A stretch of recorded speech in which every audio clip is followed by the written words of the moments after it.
Y Jacob obedeció a su padre y a su madre y se fue a Padán Aram. Entonces Esab comprendió que las mujeres de Canaán eran malas a los ojos de su padre Isaac.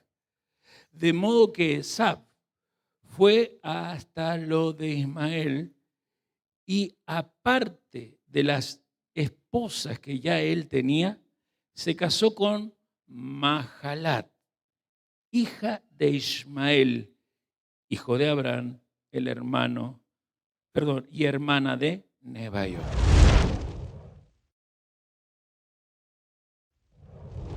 Shabbat Shalom. Feliz sábado a todos los presentes. Bueno, los ausentes no, pero los voy a invitar a que vayan a buscar el profeta Malaquías, que es el último profeta antes de iniciar los evangelios o los escritos mesiánicos. Repito, el profeta Malaquías, capítulo 1, versículo 1, hasta el capítulo 2, versículo 7. Todavía escucho algunas hojas, esperamos. Profeta Malaquías, capítulo 1, versículo 1, hasta el capítulo 2, versículo 7. Comienzo la lectura. Profecía de la palabra del Señor contra Israel por medio de Malaquías. Yo los he amado, dice el Señor. Y dijeron, ¿en qué nos amaste? ¿No era Esaú hermano de Jacob? Dice el Señor. Y amé a Jacob. Y a Esaú aborrecí. Y convertí sus montes en desolación. Y abandoné su heredad para los chacales del desierto. Cuando Edom dijere, nos hemos empobrecido, pero volveremos a edificar lo arruinado, así ha dicho el Señor de los ejércitos. Ellos edificarán, y yo destruiré, y les llamarán territorio de impiedad, y pueblo contra el cual el Señor está indignado para siempre. Y sus ojos lo verán, y dirán, sea Yahvé engrandecido más allá de los límites de Israel. El Hijo honra al Padre, y el siervo a su Señor. Si pues yo soy Padre, ¿dónde está mi honra? Y si yo soy Señor, ¿dónde está mi temor? Dice Yahvé de los ejércitos, a ustedes, oh sacerdotes, que menosprecian mi nombre. Y dicen, ¿en qué hemos menospreciado tu nombre? En que ofrecen sobre mi altar pan inmundo. Y dijeron, ¿en qué te hemos deshonrado? En que pensáis que la mesa de Yahvé es despreciable. Y cuando ofrecieron el animal ciego para el sacrificio, ¿no es malo? Asimismo, cuando ofrecen el cojo o el enfermo, ¿no es malo? Preséntalo, pues, a tu príncipe. ¿Acaso se agradará de ti o le será acepto? Dice el Señor de los ejércitos. Ahora, pues, orad por el favor de Dios, para que tenga piedad de ustedes, de nosotros. Pero ¿cómo pueden agradarle si hacen estas cosas? Dice el Señor de los ejércitos. ¿Quién también hay de ustedes que cierre las puertas o alumbre mi altar de balde? Yo no tengo complacencia en ustedes, dice el Señor de los ejércitos, ni de vuestra mano aceptaré ofrenda. Porque desde donde el sol nace hasta donde se pone, es grande mi nombre entre las naciones. Y en todo lugar se ofrece mi nombre incienso y ofrenda limpia, porque grande es mi nombre entre las naciones, dice el Señor de los ejércitos. Y ustedes lo habrán profanado cuando decían, inmunda es la mesa del Señor, y cuando decían que su alimento es despreciable. Habéis además dicho, oh, qué fastidio es esto. Me desprezáis, dice Yahvé de los ejércitos, y trajisteis lo hurtado o cojo o enfermo, y presentáis ofrenda. ¿Aceptaré yo esto de su mano? Dice Yahvé. Maldito el que engaña, el que teniendo machos en su rebaño promete y sacrifica a Yahvé lo dañado. Porque yo soy gran rey, dice el Señor de los ejércitos, y mi nombre es temible entre las naciones. Ahora pues, oh sacerdotes, para ustedes es este mandamiento. Si no oyereis y no si no decís de corazón dar gloria a mi nombre, ha dicho el Señor de los ejércitos, enviaré maldición sobre ustedes y maldeciré vuestras bendiciones, y aún las he maldecido porque no os habéis decidido de corazón. He aquí, yo os dañaré la sementera y os echaré al rostro el estiércol de vuestros animales sacrificados, y seréis arrojados juntamente con él. Y sabréis que yo os envié este mandamiento para que fuese mi pacto con Leví, ha dicho Yahvé de los ejércitos. Mi pacto con él fue de vida y de paz, las cuales cosas yo le di para que me temiera, y tuvo temor de mí, y delante de mi nombre estuvo humillado. La Torá de verdad estuvo en su boca, e iniquidad no fue hallada en sus labios. En paz y en justicia anduvo conmigo, y a muchos hizo apartar de la iniquidad. Porque los labios del sacerdote han de guardar sabiduría, y de su boca el pueblo buscará la instrucción. Porque mensajero es de Yahvé de los ejércitos.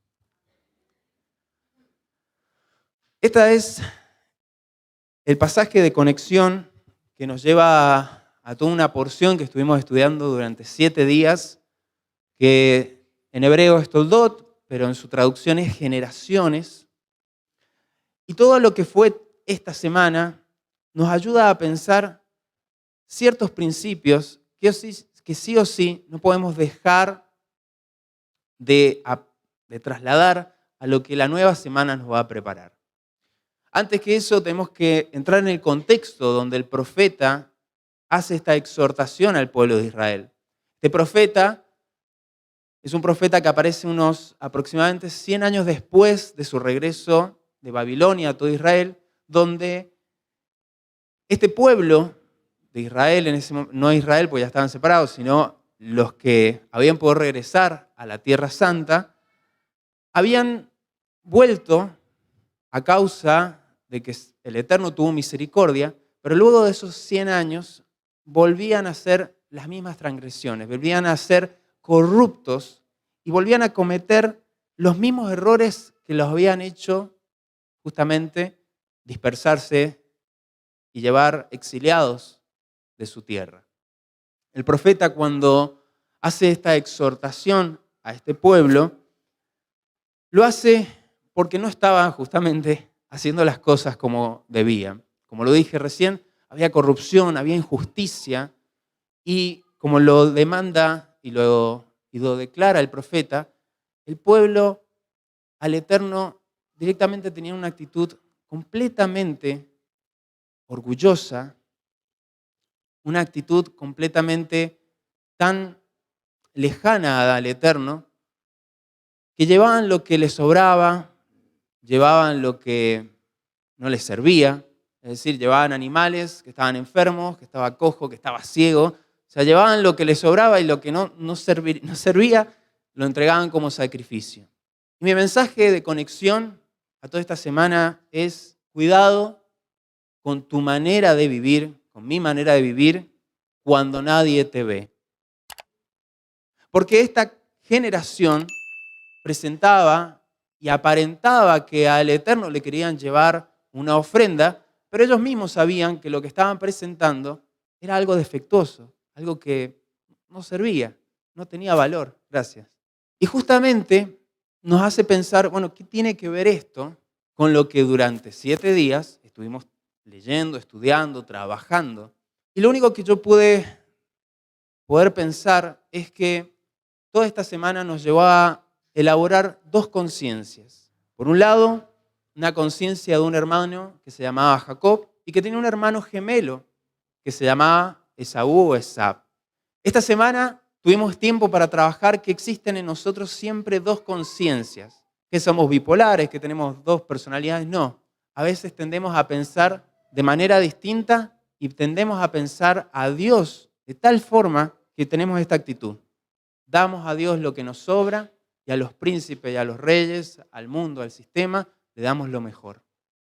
Esab, justamente, como dice la Torá, era un hombre de casa, es decir, un hombre que salía al campo, que salía, si uno lo piensa desde la mentalidad de hoy, salía a buscar su comida. Es decir, yo me imagino a alguien que a lo mejor tiene un río cerca y sale a pescar y trae la comida. Pero los sabios amplían un poco más este concepto, que no es solo ir a cazar por el mero hecho de necesito comer, porque la instrucción misma, la Torá nos dice que no era gente pobre, tenían rebaño, tenían cómo comer, en realidad por así decirlo, tenían ganadería, tenían sus cosas. Es decir, que los sabios, en realidad lo que estaban expresando es que este tal Esab, por un lado, con sus padres, con su gente, era una cosa, pero en el campo mostraba otra cosa. Y lo vemos cuando, por ejemplo, notamos que describe la instrucción que él se casa con 2 mujeres hititas y a sus padres para nada les agradó.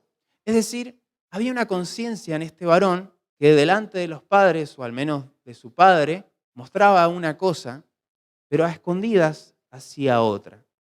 Y por otro lado tenemos la conciencia de Jacob, que decía que era un hombre que andaba en sus tiendas, o andaba en las tiendas. Es decir, que estudiaba la instrucción o le gustaba profundizar desde lo espiritual. Si bien uno se puede quedar, bueno, sí, pero para los que no sepan, engañó a su padre para poder arrebatar una bendición. Es decir, es un estafador. Podría uno quedarse con eso, o a lo mejor entendió y elevó su conciencia a algo mayor. Dijo, no puedo permitir que esta bendición pase a manos de mi hermano.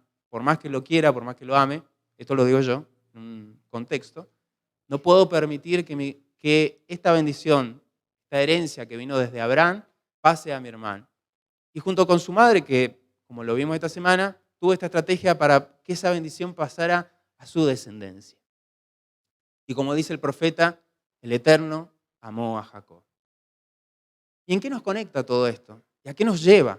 Vuelvo a repetir, dentro de nosotros está la libre elección, la voluntad de tener una conciencia como Esab o una conciencia como Jacob. ¿Y cómo me doy cuenta que esa es la conciencia que estoy actualmente manejando? Y muy fácil. Nos encontramos al profeta denunciando la actitud de un pueblo que, como les dije más temprano o recién en mi discurso, llevaban lo que les sobraba. No valoraban la mesa del Señor. Y muchas veces me he encontrado en esta semana que nos quejamos y no valoramos la mesa que nos convoca. Muchas oportunidades damos el tiempo que nos sobra para servir al Señor y no priorizamos al Señor en nuestros tiempos. Priorizamos nuestro mundo material, es decir, nuestro trabajo, nuestros estudios. Priorizamos nuestras propias decisiones sin antes querer consultarlas, si son las correctas, si son las adecuadas, si es del Señor mínimo. Como Esab, asumimos relaciones románticas, de noviazgo, asumimos relaciones sin previamente tener consultoría si esto es del Señor. Y por otro lado, nos encontramos con una conciencia de Jacob, donde tenía justamente un pleno diálogo, al menos con sus autoridades, que serán sus padres, y tenía una conciencia de que no soy yo acá viviendo ahora, soy yo y mis decisiones trasladándose a un futuro, paso en limpio. Son mis decisiones marcando un futuro. Es decir, que si yo hoy decido mal, es decir, si yo voluntariamente escojo mal, no es que solo yo soy afectado, mi entorno, mis generaciones y todo lo que se viene se ve afectado. Toda esta porción nos invita a pensar, ¿qué conciencia estoy manejando? ¿Una conciencia espiritual donde pienso que mis decisiones pueden transformar mi entorno, pueden transformar esta tierra? Mañana estamos decidiendo quién va a seguir en esta tierra, Argentina como presidente, y eso también marca el destino de nuestra tierra. Sí, pero el Señor es el Rey, es el soberano, Él tiene el control de todo. Amén, yo también lo creo. Y Él es el principio y el final. Bueno, ok, ya termino. No es que termine, ya termino. Todas nuestras decisiones, como dije y lo grito, marcan un destino. Y Jacob lo sabía. Sus decisiones lo llevaron, aunque después, lo vamos a seguir estudiando esta semana, fuera un proceso difícil. Pero sus decisiones marcaban un destino. Y priorizaba al reino de Dios por sobre todas las cosas. Por eso, hermanos, concluyo con esto. En nosotros siempre hay una guerra de conciencia. Por un lado, está nuestro deseo de elevarnos siempre a lo espiritual, pero por otro lado siempre está de hacer las cosas conforme a nuestro placer. Y muchas veces, ese último que acabo de mencionar no termina en buen puerto. Por consiguiente, elevemos nuestra conciencia a lo que Dios quiere en esta nueva semana. Muchas gracias.